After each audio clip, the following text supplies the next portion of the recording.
ಹಬ್ಬಕ್ಕೆ ಊರಿಗೆ ಬಂದವರಿಗೆ ಶಾಕ್ ಕೊಟ್ಟ ಸಾರಿಗೆ ಇಲಾಖೆ.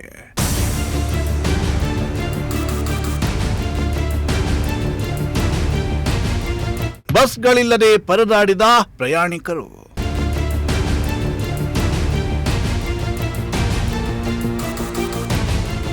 ಯುಗಾದಿ ರಂಜಾನ್ ಹಬ್ಬದ ಅಂಗವಾಗಿ ರಾಜಧಾನಿಯಲ್ಲಿ ವಾಸವಾಗಿದ್ದ ಜನರು ತಮ್ಮ ತಮ್ಮ ಗ್ರಾಮಕ್ಕೆ ಬಂದಿದ್ದು ಹಬ್ಬ ಮುಗಿಸಿಕೊಂಡು ವಾಪಸ್ ಹೋಗುವವರಿಗೆ ಸಾರಿಗೆ ಇಲಾಖೆ ಶಾಕ್ ನೀಡಿದೆ. ಹೌದು, ಪಾವಗಡದ ನಿವಾಸಿಗಳು ಬೆಂಗಳೂರು ಸೇರಿ ನಾನಾ ಜಿಲ್ಲೆಗಳಿಗೆ ಗುಳೆ ಹೋಗಿ ವಾಸವಾಗಿದ್ದವರು ಊರಿಗೆ ಬಂದಿದ್ರು. ಹಬ್ಬ ಮುಗಿಸಿಕೊಂಡು ವಾಪಸ್ ತಮ್ಮ ಕಾರ್ಯಕ್ಷೇತ್ರಕ್ಕೆ ಮರಳಲು ಪಾವಗಡ ಬಸ್ ನಿಲ್ದಾಣಕ್ಕೆ ಬಂದವರಿಗೆ ಶಾಕ್ ಎದುರಾಗಿತ್ತು.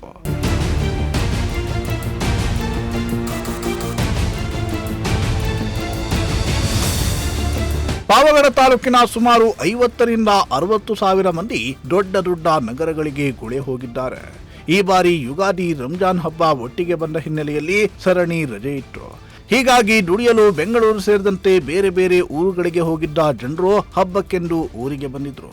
ಇದೀಗ ಹಬ್ಬ ಮುಗಿಸಿಕೊಂಡು ವಾಪಸ್ ಹೋಗಲು ಹೊರಟ ಜನರಿಗೆ ಸಾರಿಗೆ ಬಸ್ ಇಲ್ಲದ ಹಿನ್ನೆಲೆಯಲ್ಲಿ ಪರದಾಡುವಂತಹ ದೃಶ್ಯ ಬಸ್ ನಿಲ್ದಾಣದಲ್ಲಿ ಕಂಡುಬಂತು. ಇನ್ನು ಮುದುಕರು, ಮಕ್ಕಳು, ಯುವಕ ಯುವತಿಯರು ಬಸ್ಸಿಗಾಗಿ ಓಡೋಡಿ ಹೋಗಿ ಸೀಟು ಹಾಕುವ ದೃಶ್ಯಗಳು ಪ್ರಜಾಶಕ್ತಿ ಕ್ಯಾಮೆರಾಗೆ ಕಾಣಿಸಿತು.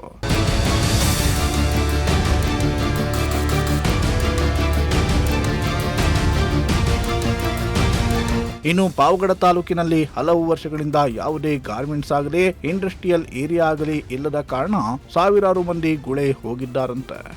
ಬೆಂಗಳೂರಿನಿಂದ ಬರುವಾಗ ಬಸ್ಸಿನ ವ್ಯವಸ್ಥೆ ತುಂಬಾ ಚೆನ್ನಾಗಿತ್ತು. ಆದರೆ ಹೋಗುವಂತ ಸಮಯದಲ್ಲಿ ಬಸ್ಸಿನ ಕೊರತೆ ಎದ್ದು ಕಾಣುತ್ತಿದೆ. ಶಾಸಕರು ಮತ್ತು ಡಿಪೋ ಮ್ಯಾನೇಜರ್ ಸಾರ್ವಜನಿಕರಿಗೆ ಬಸ್ಸಿನ ವ್ಯವಸ್ಥೆ ಕಲ್ಪಿಸಿ ಸರಾಗವಾಗಿ ಜನರಿಗೆ ಹೋಗಲು ವ್ಯವಸ್ಥೆಯನ್ನ ಕಲ್ಪಿಸಬೇಕು ಅಂತ ಅಳಲನ್ನ ತೋಡಿಕೊಂಡ್ರು. ಇಮ್ರಾನುಲ್ಲಾ, ಪ್ರಜಾಶಕ್ತಿ ಟಿವಿ, ಪಾವಗಡ.